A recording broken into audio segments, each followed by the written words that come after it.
Selamat pagi, salam sejahtera untuk kita semua. Yang terhormat kepada seluruh asesor Smart Site Doors 2024.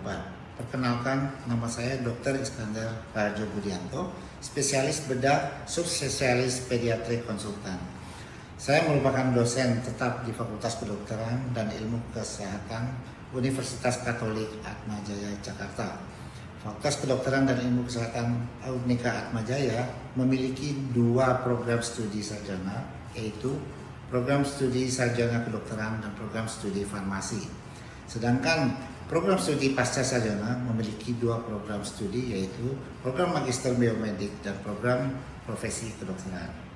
Saat ini saya diberi tanggung jawab sebagai Kepala Blok Kegawat Daruratan Medis dan sebagai Kepala Laboratorium Hewan Program Studi Biomedik Fakultas Kedokteran dan Ilmu Kesehatan Universitas Katolik Atmajaya, Jakarta. Selain itu, pada program studi sarjana kedokteran, saya mengampu mata kuliah blok gastrointestinal yang terdiri dari 6 SKS dengan kode MEC 301. Mata kuliah ini diberikan selama 5 minggu dengan jumlah pertemuan sebanyak 57 pertemuan. Materi yang diajarkan pada blok gastrointestinal adalah materi dasar dan konsep klinis gastroenterologi anak dan dewasa, sehingga setelah lulus blok, mahasiswa dapat menguasai patogenesis, patofisiologi, manifestasi klinik, kerangka diagnostik, dan rencana tata laksana penyakit-penyakit sistem gastrointestinal. Teknik pengajaran yang saya gunakan adalah memaparkan materi menggunakan PowerPoint dan berdiskusi dengan mahasiswa melalui tanya jawab langsung, dan di akhir evaluasi dengan kuis dan beberapa soal MCQ. Metode penilaian hasil belajar mahasiswa pada blok ini terdiri dari dua jenis penilaian, yaitu tes tertulis dan tes kinerja.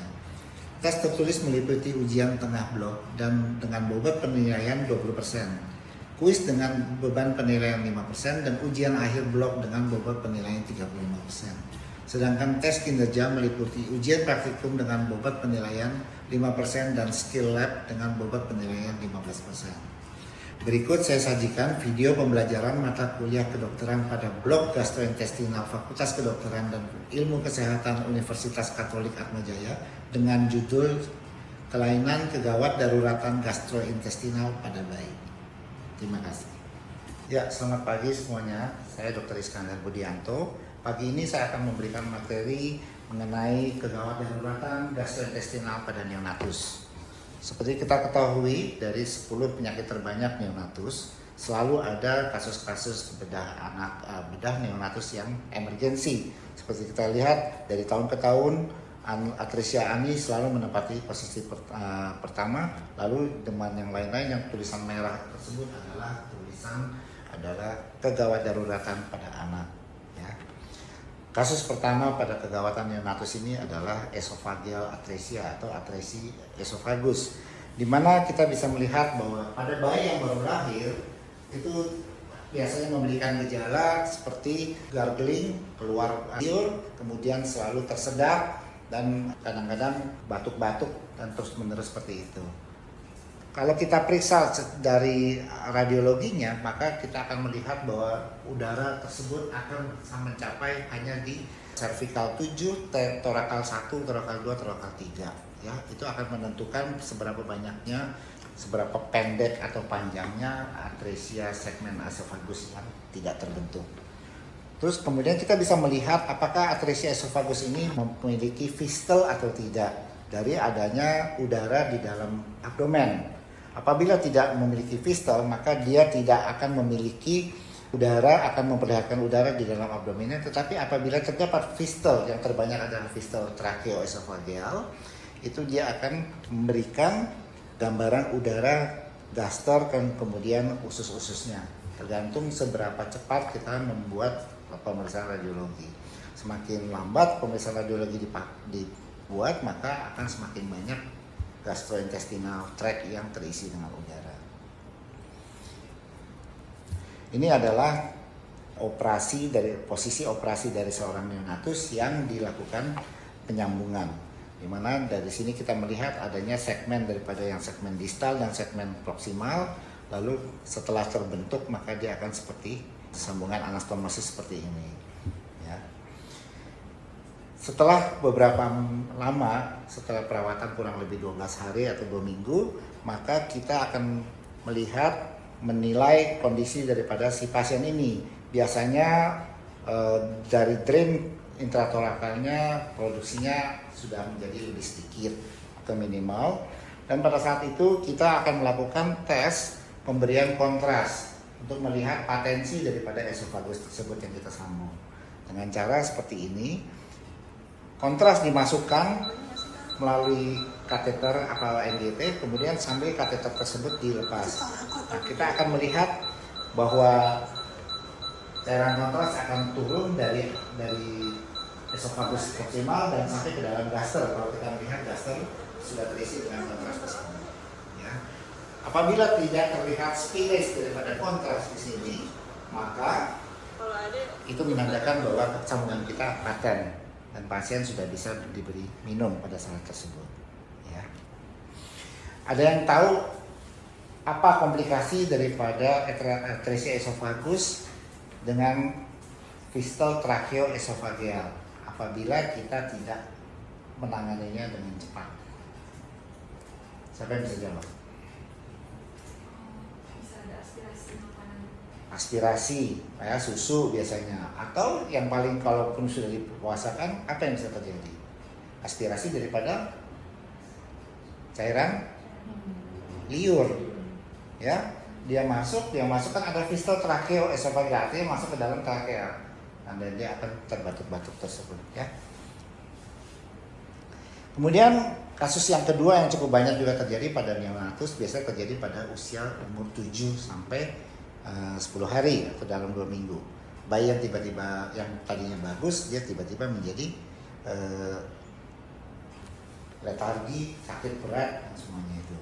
Dan anaknya menjadi kembung, yaitu perforasi dari gaster. Kira-kira ada yang tahu apa penyebab daripada perforasi gaster pada neonatus ini?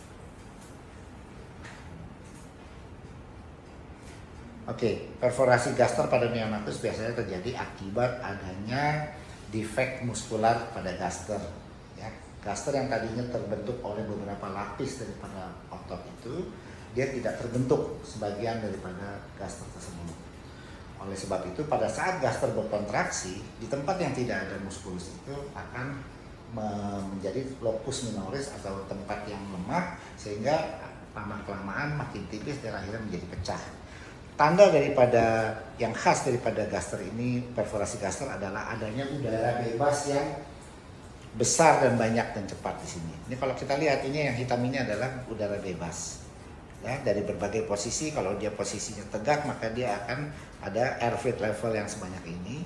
Kalau dia posisinya tidur, maka akan terlihat seperti ini. Ada udara-udara bebas yang menyelimuti semuanya. Nah, kalau kita lihat di sini, ini adalah lubang daripada gasternya, perforasinya di sini. Ya, biasanya kita akan lakukan, kita potong daerah-daerah nekrosis yang tidak ada ototnya, lalu kita jahit kembali. Berikutnya adalah atresia duodenum atau atresia dari usus 12 jari. Ya. Yang ditandai dengan apa? Pasien itu selalu muntah apabila diberi minum setelah usia misalnya 4-6 jam setelah kelahiran. Setelah dilihat, muntahnya yang khas adalah apa? Ada yang tahu muntah khas pada atresia duodenum? Bilous, yaitu berwarna hijau. Akibat apa berwarna hijau itu? Akibat adanya cairan empedu, ya. Jadi pada atresia duodenum salah satu tanda khasnya adalah dia muntah hijau. Dan apabila kita lakukan pemeriksaan radiologi, maka akan terlihat dua bubble. Jadi ini bubble pertama, ini bubble kedua. Bubble pertamanya apa? Ini adalah setelah masuk esofagus, kemudian dia masuk ke mana? Gaster, ya, gaster. Kemudian dia ini adalah pylorus, lalu masuk ke dalam duodenum pars 1 dan pars 2, ya.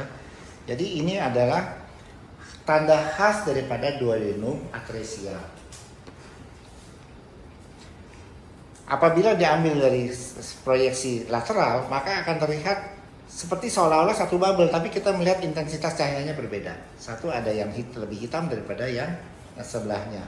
Yang lebih hitam menandakan adanya udara yang lebih banyak yang dilewati oleh sinar X tersebut. Yaitu seperti dari sini nih, ambilin dari sini, dia ketemu dengan duodenum yang part 1, 2, kemudian ketemu lagi dengan gaster, sehingga membuat suatu proyeksi yang lebih hitam dibandingin yang sebelahnya. Karena dari sebelah sini kan tidak double.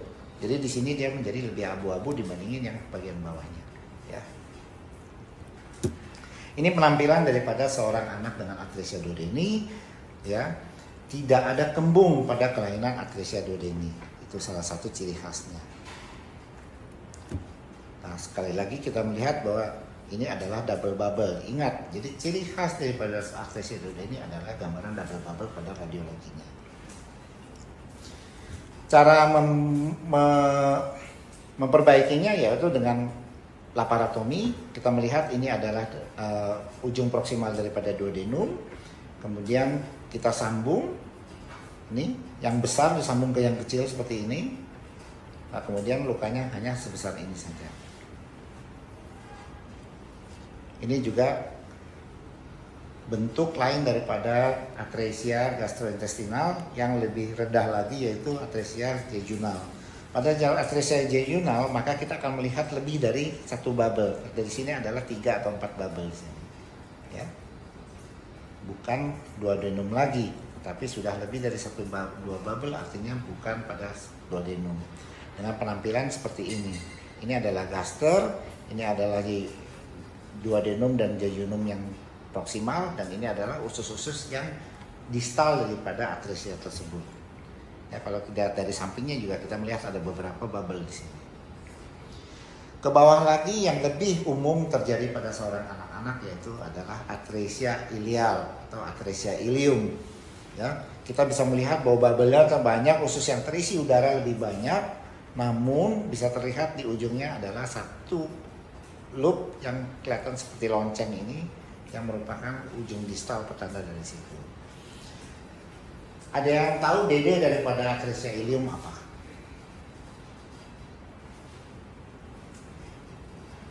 Nanti kita akan belajar dari sini. DD dari atresia ilium itu adalah meconium ileus. Ya. Kalau dilihat dari penampilannya, maka pada meconium ileus kalau kita lakukan colon in loop, maka di sini akan terlihat bahwa kontras akan masuk sampai ke ilium. Tetapi kalau pada atresia ilium maka kontras akan berhenti di sini dengan penampilan kolon yang namanya mikrokolon. Ya, karena dia tidak pernah dilewati oleh feses ataupun makanan di situ. Dengan penampilan klinisnya seperti ini, ada ujung yang besar ini nih yang seperti lonceng, ini yang terlihat seperti ini. Di mana bawahnya kecil-kecil, karena di sini terjadi atresia di sini. Nah, kita melihat ini adalah bentuk lain lagi dari atresia ilium yang seperti lonceng tadi, berhenti di sini, lalu nyambung dia di sini, tapi tidak ada sambungan patensi daripada lumen tersebut. Setelah dioperasi, maka kita melihat sambungannya akan seperti ini. Bisa kita bayangkan usus yang begitu besar disambung ke usus yang kecil, sehingga untuk bisa mendapatkan lewatnya makanan ataupun cairan dalam usus itu akan memakan waktu cukup lama. Bisa 3, 4, 5 atau bahkan 1 minggu, tergantung daripada cepat atau tidaknya kembalinya penerapan peristaltik daripada gastrointestinal anak tersebut. Ya. Nah, seperti yang saya bilang tadi, ini adalah DD daripada atresia ilium. Penampakannya sama, ada kembung, ada apa, namun pada saat kita melakukan colon in loop, maka terlihat bahwa cairan tersebut masuk ke dalam ilium, dan kalau kita melihat juga dia tidak ada mikrokolon di situ. Ya. Kadang-kadang mikrokolon bisa terjadi kalau meconiumnya sudah menjadi terlalu kental pada saat awal pada kehamilan, ya. Berikutnya lagi adalah atresia kolon. Setelah ilium, kolon. Tapi atresia kolon ini sangat jarang terjadi, ya. Boleh dibilang selama sekian lama ini saya baru menemukan 2 atau 3 kasus saja. Ya, dibandingin dengan atresia ilium dan atresia usus halus yang lainnya, atresia kolon sangat jarang dan penampilannya juga sama seperti ini. Ini sebetulnya ngambilnya salah karena tidak terlalu tepat karena mungkin waktu itu dianggap seperti atresia ani. Jadi dicarilah posisi knee chest position seperti ini dan pada saat dioperasi kita terlihat bahwa ini bentuknya ujung daripada atresi ini menempel, kemudian ini adalah cairan bekas kolon inloop yang kita lakukan pemeriksaan sebelumnya. Jadi ternyata memang dia berhenti di ujung distal daripada kolon distal tersebut, kolon descendant. Sampai di sini ada yang mau bertanya?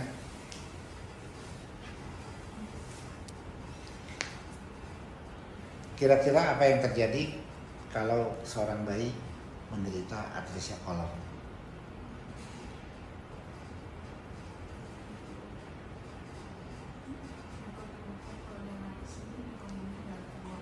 Ya otomatis mekanismenya tidak keluar, ya.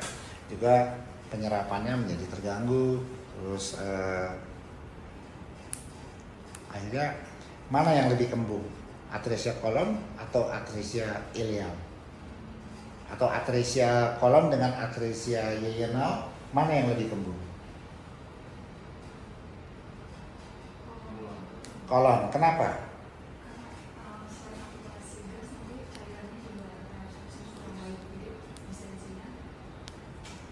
Oke. Kenapa mereka menjadi lebih kembung? Karena yang terisi banyakan mana antara atresia ilial, atresia yeyenal dengan atresia kolon? Banyakan mana usus yang terisi oleh cairan dan feses? Lebih banyak mana? Lebih panjang mana yang terisi? Lebih panjang kolon kan? Karena kolon harus melewati ilium, yeyunum, duodenum, dan segmen kolon tersebut. Kalau ilial, dia hanya mengisi gaster, duodenum, dan sebagian daripada ilium. Ya, jadi kembung itu ditentukan oleh banyak sedikitnya segmen usus yang terisi oleh gas dan cairan. Kasus berikutnya yang sebetulnya bisa menjadi emergensi atau tidak emergensi, menjadi elektif, yaitu kasus hernia. Kenapa saya masukkan ke dalam emergensi? Karena kadang-kadang pada neonatus pun bisa terjadi hernia strangulata. Ya, hernia baru menjadi emergensi apabila dia sudah mencapai kasus strangulata. Kita bisa melihat macam-macam pada wanita, dia menjadi hernia inguinalis, kalau ke bawah lagi dia menjadi hernia labialis. Sementara kalau pada yang laki-laki bisa di inguinalis, bisa menjadi hernia scrotalis, ya. Kira-kira apa yang menyebabkan seorang anak menderita hernia? Eklesia.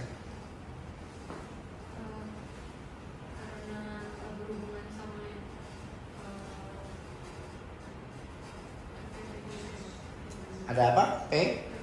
PPV, patent processus vaginalis.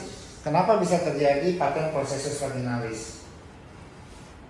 Patent processus vaginalis itu sebetulnya merupakan saluran apa? Tempat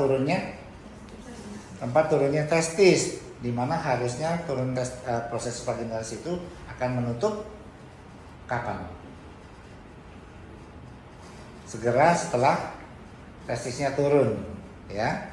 Nah, karena akibat ada kondisi-kondisi yang dimana setelah testis turun, prosesus vaginalis tersebut tidak menutup, maka akan membuat lubang locus minoris, tempat turunnya usus yang kita sebut sebagai hernia. Apabila lubangnya kecil, maka itu bisa apakah menjadi hernia? Lubangnya hanya kecil sekali, hanya sekian milimeter.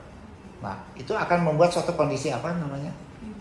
Hidrokel, ya. Jadi hidrokel hanya berupa isi cairan yang sebetulnya akibat PPV juga, namun hanya kecil defeknya di situ, ya. Nah, seperti ini. Kalau hidrokel maka pada tes diafanoskopinya akan menimbulkan refleks cahaya seperti lampu. Nah, itu menandakan bahwa ini isi dari kantong tersebut adalah cairan. Ya. Kalau pada usus biasanya dia tidak memberikan seterang ini. Namun kalau pada anak yang masih sangat muda, maka pada saat di diafanoskopi ususnya juga masih agak tipis sehingga bisa menyebabkan efek cahaya yang positif juga. Namun itu bisa dibedakan antara cairan dengan usus biasanya. Ya. Ini adalah tanda-tanda suatu hernia yang sudah terjadi strangulata, yang sudah terjepit, sehingga kita sebut sebagai hernia strangulata yang iskemik. Kalau kita buka, nah kita melihat bahwa ini ususnya sudah nekrosis, sehingga pada saat itu harus dilakukan reseksi anastomosis. Dan kondisi di bawah ini kadang-kadang setelah dilakukan hernia, dia bisa residif lagi. 1-3% penderita hernia bisa mengalami hernia kembali yang bisa disebabkan karena bermacam-macam kondisi, yaitu misalnya teknik operasi yang kurang tepat, 2, kelemahan otot yang sangat lemah sehingga dia mau nggak mau dia harus pada saat itu jahitannya jadi terlepas kembali.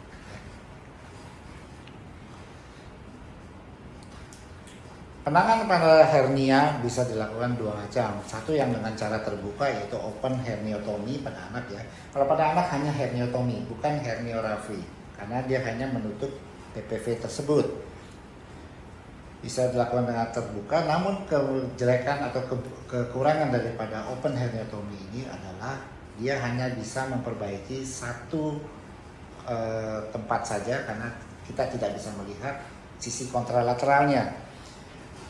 Sekarang dengan adanya laparoskopi, maka kita bisa memperbaiki hernia dan sekaligus melihat sisi kontralateralnya apakah juga mengalami hernia. Karena kadang-kadang hernia pada anak itu, terutama pada anak yang prematur, dia bisa mengalami hernia yang bilateral.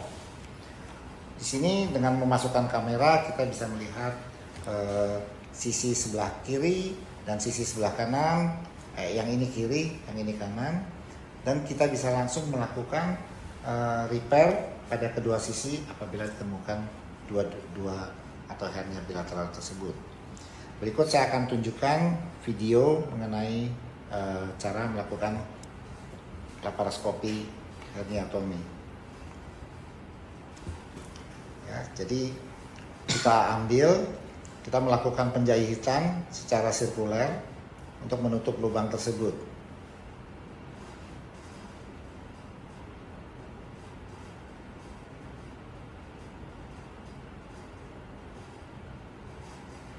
Ya, kita buat jahitan mengelilingi annulus inguinalis internus.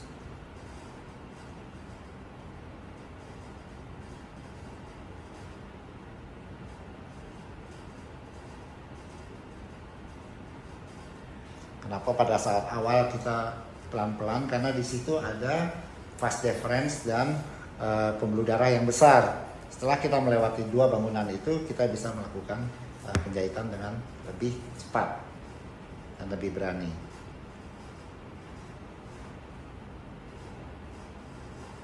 Ya, setelah disimpul, kita lihat bahwa lubangnya sudah menutup. Dan kita tambahkan beberapa simpul lagi di situ.